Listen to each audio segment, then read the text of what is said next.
Hello and welcome to the second part of the letter to the Father. Here we go. Okay, let's start out with a little toast. To Franz.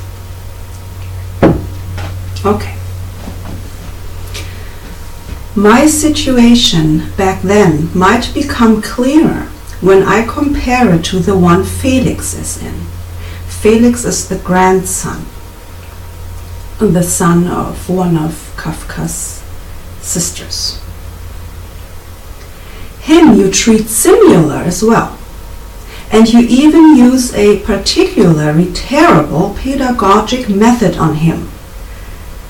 By not, when he does, according to your opinion, something indecent while eating, being content to say, as you would with me back then, you are a dirty pig, but also add, a real Hermann, or just like your father.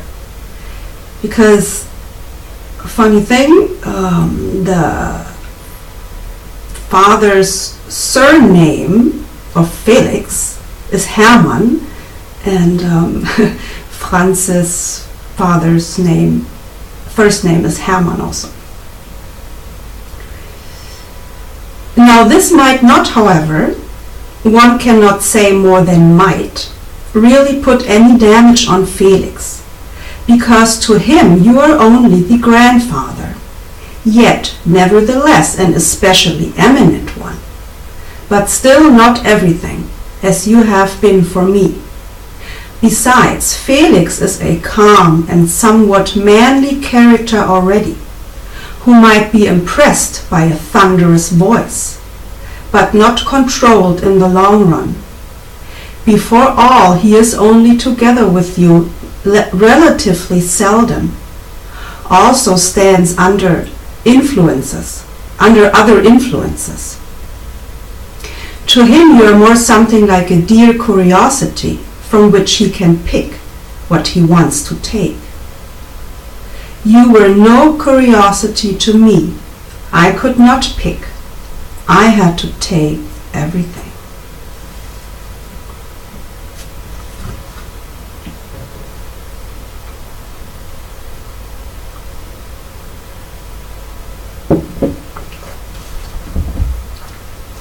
And all without being able to bring anything forward, because it is just not possible for you to speak calm about something you do not agree with, or just because it is not being brought up by you.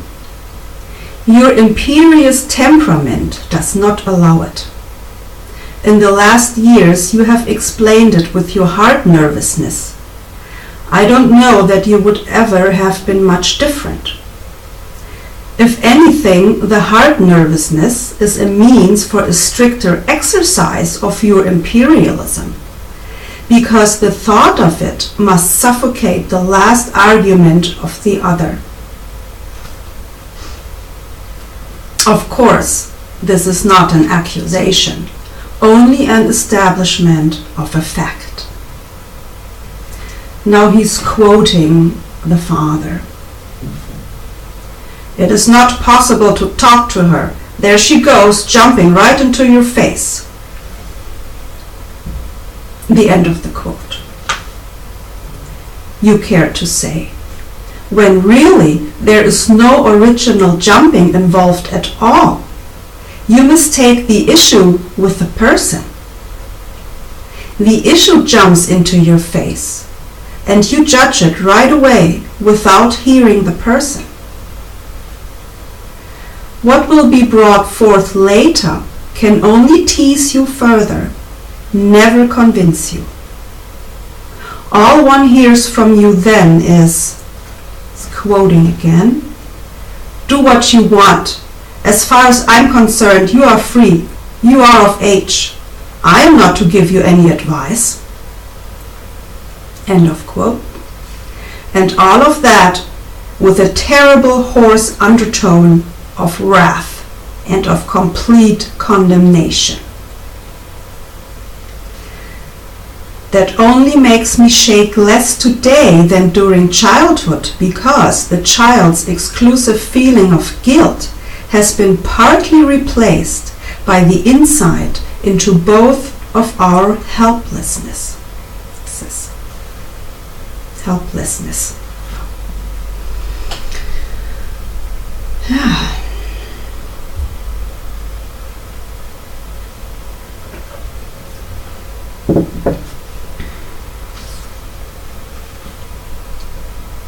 The impossibility of a calm interaction also had another very natural consequence. I lost the ability to talk.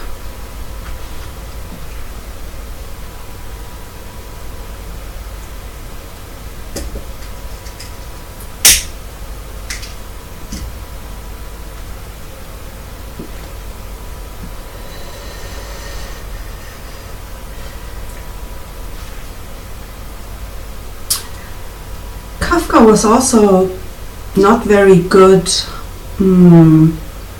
reading his stories. There was only one incident where he would have a public reading in Munich, I think it was, and he read a story, I don't know the name in English, but it was a really, very Kafkaesque story. Anyway, and the way he would read it, it kind of disturbed the audience and also bored them, because he would talk really quiet and he just couldn't kind of transport what he was thinking and feeling to the people. So, yes, that was the one and only public reading he would ever do. He would read in front of his friends quite a bit. They had a little circle and they would read their stories to each other. But there was a different setting.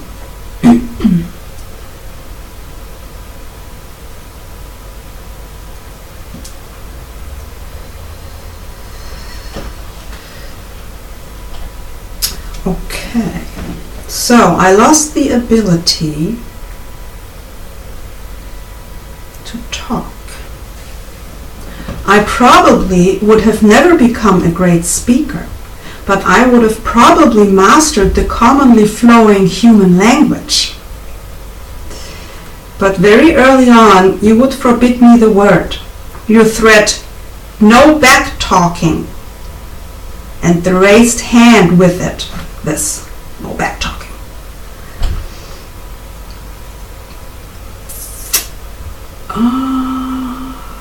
Have accompanied me ever since. In front of you I gained, when it comes to your matters, you are an excellent speaker, a stagnant, stuttering kind of speech. Even this was too much for you. Eventually I kept silent. First maybe out of defiance, then because I could neither think nor talk in front of you. And because you were my actual teacher, it reverberated throughout my whole life. It is overall a strange error when you believe I would have never bowed down to you. Always contra everything was not really my life principle towards you, as you believe and accuse me of. On the contrary, had I followed you less, you would surely be much happier with me. More so, all of your teaching methods hit exactly the spot. I didn't dodge any of your grips. The way I am. The next part is in braces.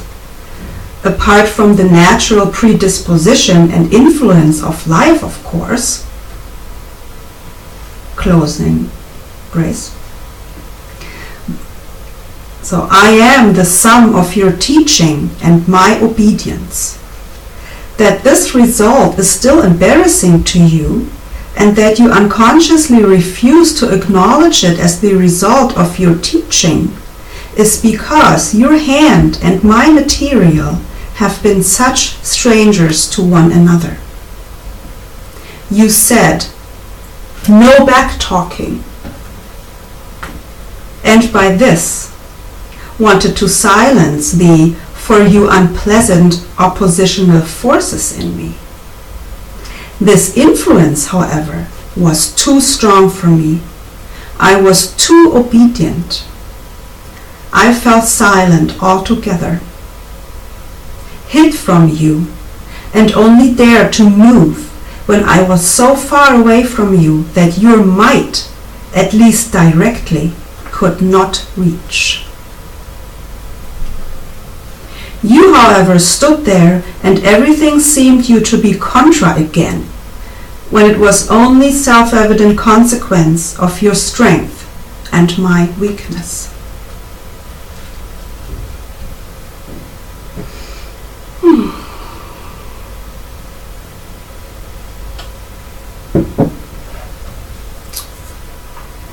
Oh boy.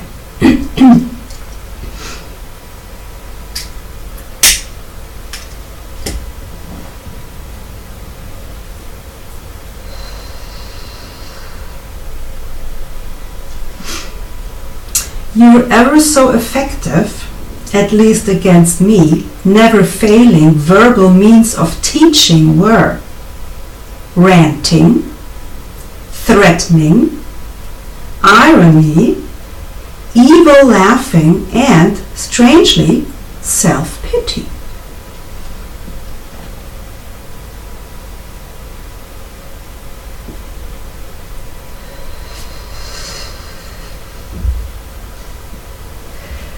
I cannot remember that you would have directly ranted against me with explicit ranting words. It was not necessary. You had so many other means, also in the conversation at home, and especially at the shop.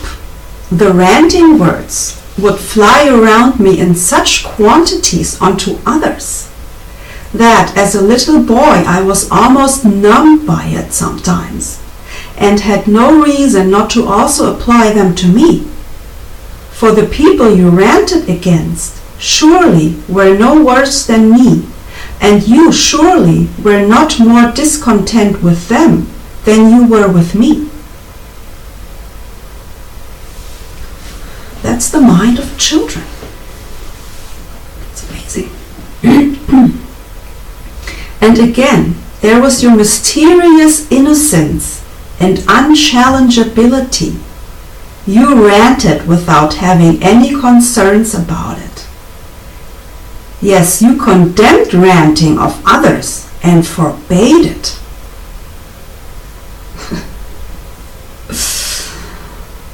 You yeah, it gets funnier, but also worse at the same time. You enhanced the ranting with threatening, and this very well applied to me. Terrible for me was this, for example: "I tear you apart like a fish."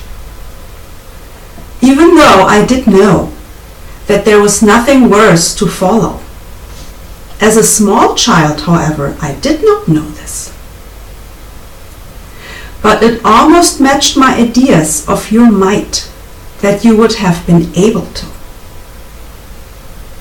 Also terrible was when you ran around the table screaming to catch one, obviously not wanting to catch after all, but still pretended to, and finally the mother would seem to save one. And again, one's life was spared, so it seemed to the child, by your mercy, and was carried along as your undeserved gift. The threats about the consequences of the disobedience also belong here. When I started to do something you did not approve of, and you threatened me with failure, the respect of your opinion was so great that with this, though maybe for a later time, the failure became unstoppable. This is also a phenomenon when you tell people something often enough and long enough, they start to believe it and it becomes reality. This is exactly what he's talking about. I lost confidence in my own doing. I was inconsistent, doubtful. The older I got, the greater was the material that you could hold up against me as a proof for my worthlessness. Gradually, you even became right in some certain way. Yeah. Again, I refrain from claiming to have become so only because of you. You only enhanced what was. But you enhanced it a lot, because you were very mighty against me and used all of the might for it. The special kind of trust you had in teaching through irony.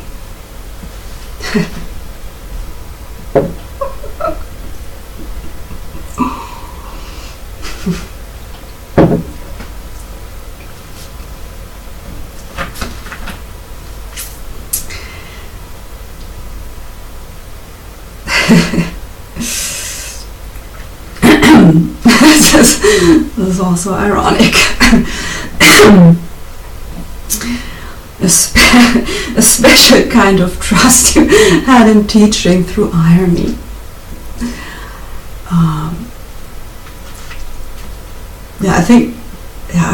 I was laughing really hard when I translated this part. Okay.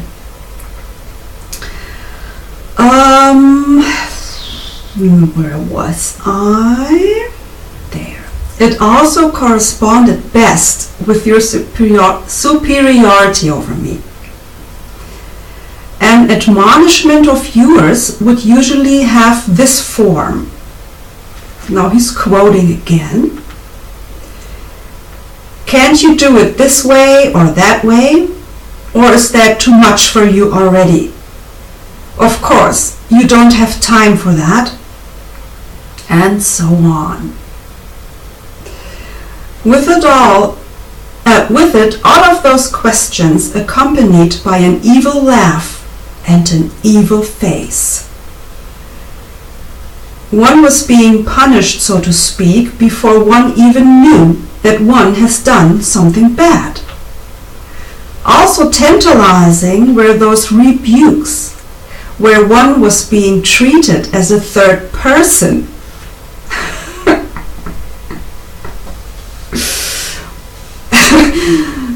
It's so funny because he's also writing this in the third person.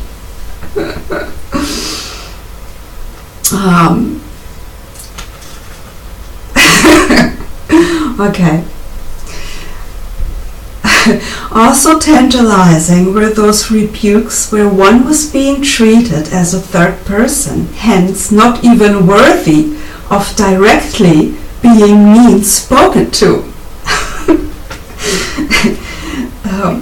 Hence where you would then formally speak to mother, but really to me, who sat there too. For example, now he's quoting again the father.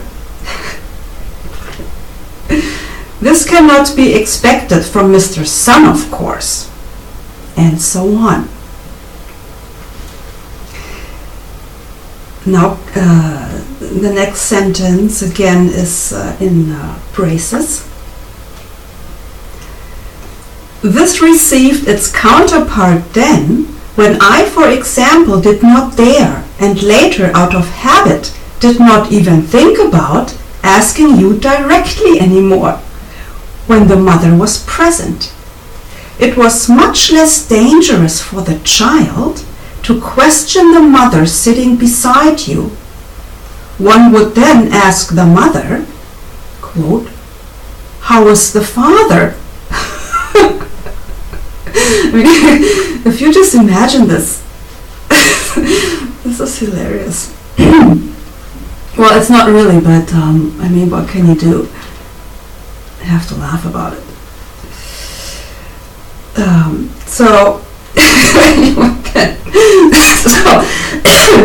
So Franz would ask the mother, "How's the father?" who's sitting next to the mother, thus protecting oneself from surprises.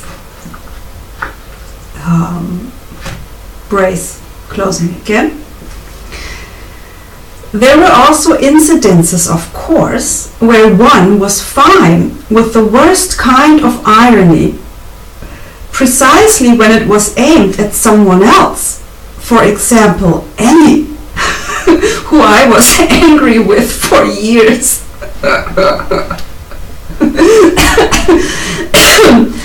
Ellie is one of the sisters, and obviously not his favorite sister.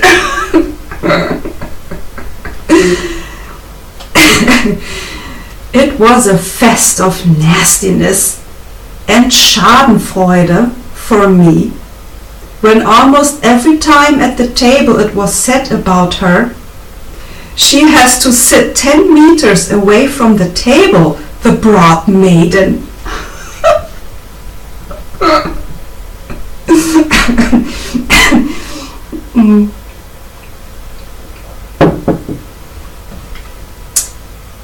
Franz was the only one who was so skinny in the family. All the women, they were kind of broad.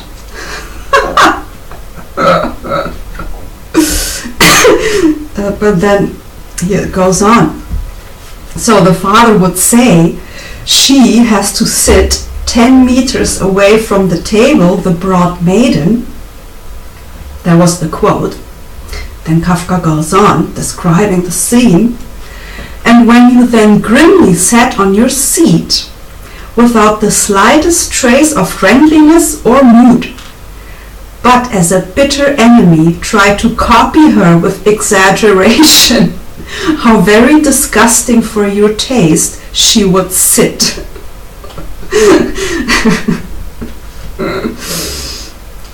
How often did this and similar had to repeat itself? How little did you in fact achieve with it? I think it is because the effort of fury and anger did not seem to be in a correct relation to the matter per se. One did not feel that the fury could have been created by the littleness of sitting far from the table, but that in all its greatness it has existed all along, and only took this coincidence as a reason to break loose. Pretty smart, the child.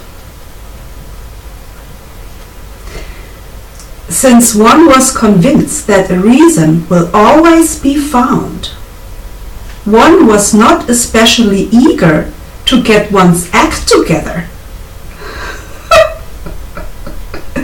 One also became dulled under the ongoing threat that one was not to be beaten has almost become a sure thing. One turned into a grumpy, inattentive, disobedient child, always ready for an escape, mostly an inner one. So you suffered, so we suffered. From your point of view, you were quite right when you would say bitter with your clenched teeth and this gurgling laugh. In braces, just like recently because of a Constantinople letter. I tried to look for any for anything that would give us any idea of this letter he's referring to, but I couldn't find anything. So I looked in the letters he wrote to his sister and his family around this time, and there was no mention of a letter from Constantinople, so I have no idea what exactly he's referring to. But obviously a letter the father didn't like. So he would say bitter with clenched teeth and a gurgling laugh, "What a company this is." And we also remember that Franz Kafka was not too excited about Franz's friends.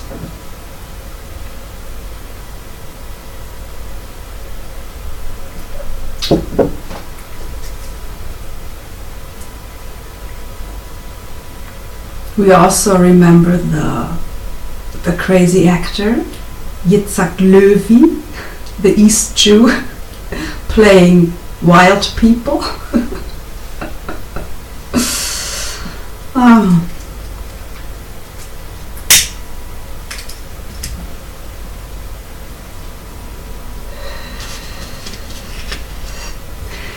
It seemed to be all incompatible with this stand towards your children when you, which did happen fairly often, publicly pitied yourself. I admit that as a child I did not have a feel for it. Later, yes. And did not understand how you could even expect to find compassion. You were so giant-like. Every aspect. You were so giant-like in every aspect. Why would you need our pity or even our help?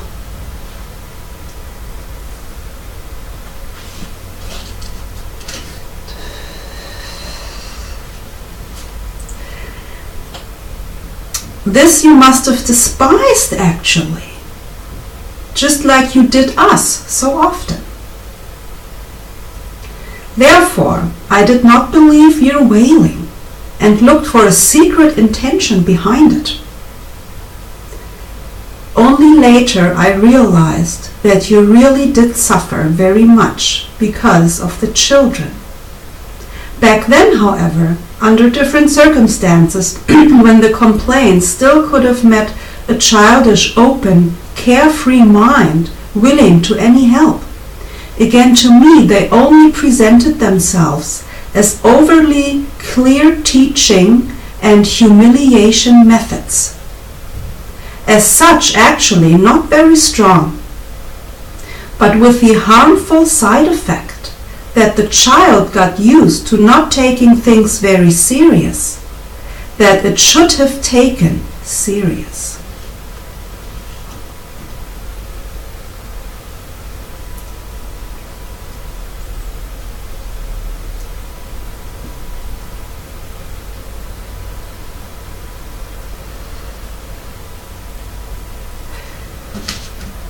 But fortunately, there were also exceptions from this, however.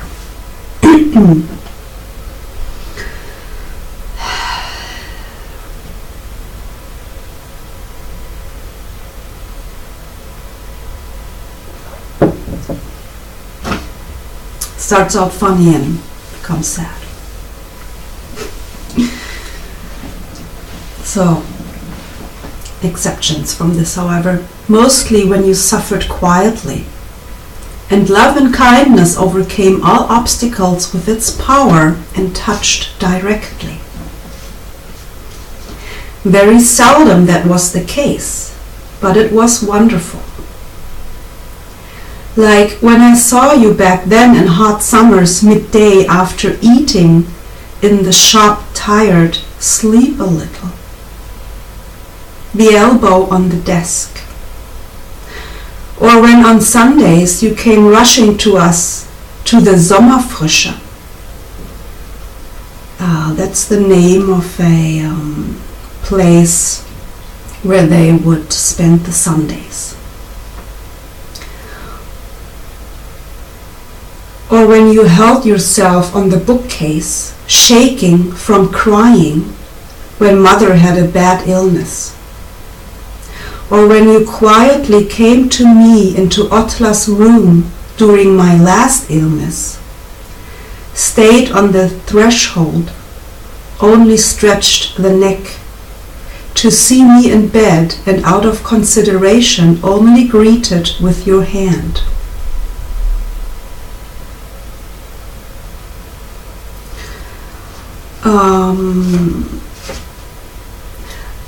I have to correct something I said in the last video. I said that the first time he would cough up blood was 1919 when he wrote the letter in that year, but that's not true. It was 1917. So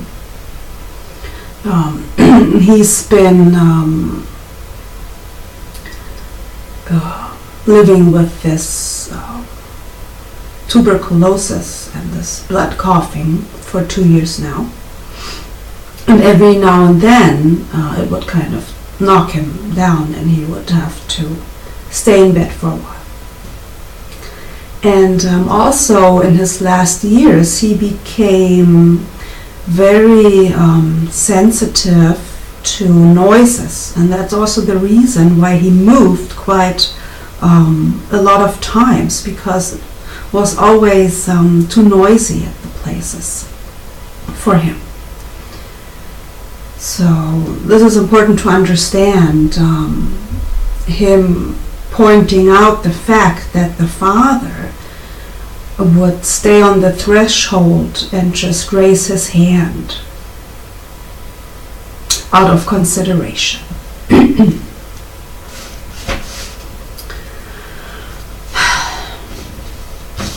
In these times, one lay down and cried out of happiness, and cries again now, as one writes this down.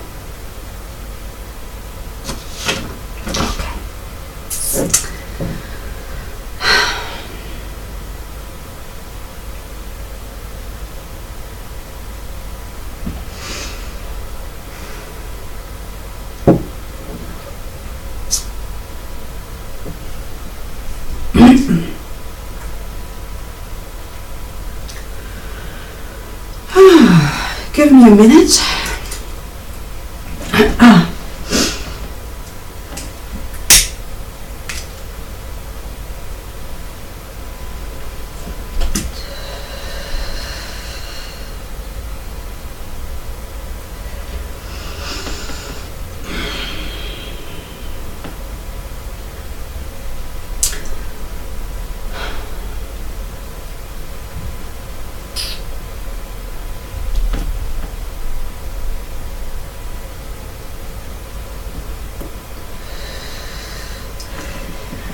You probably think this is crazy, but I visited him and I sat on his grave and I just sat there and listened, talked to him. So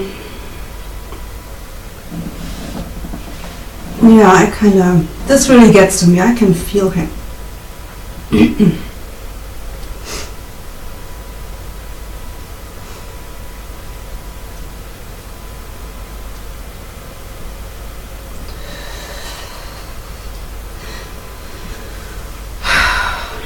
Okay, let's finish this.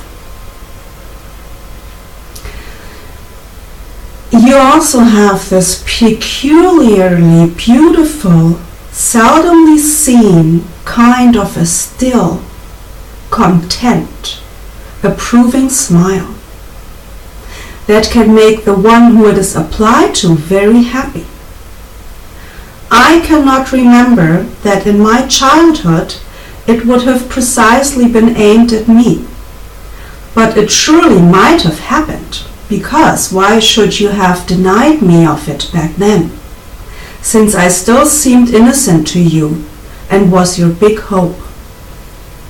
In fact, also those friendly impressions achieved nothing in the long run, but to increase my guilt and make the world even more incomprehensible for me. I rather stuck to the reality and the continuous. To assert myself just a little bit before you, I soon started, also partly as a kind of revenge, to observe, to collect, to exaggerate little absurdities of you. How you would, for example, easily be blinded by mostly only seemingly higher standing persons and could go on talking about it, like some kaiserlicher Rat, council of the emperor, or disciples of the emperor, or as such. In braces now again. On the other hand, this also hurt me that you, my father, believed to need these meaningless approvals of your worth and bragged about it. Or I observed your special liking of indecent, loudly called out idioms. You laughed about as if you had said something particularly superb, while it was nothing but a flat little indecency. At the same time, however, it was also a shaming expression of your vitality. These are the antidotes that Kafka mentions, that I read in the first part, that the father had. And Franz himself did not have this kind of vitality. He did not find any joy or happiness in these kind of actions. Of course, there were many of such observations. I was happy about them. For me, there was reason to gossip and fun. You noticed sometimes, were upset about it, took it for malice, lack of respect. But believe me, for me, it was nothing else but an ineffective means, however, of self-preservation. They were jokes as they are being spread about gods and kings, jokes that are not only being tied to the deepest respect, but even belong to it.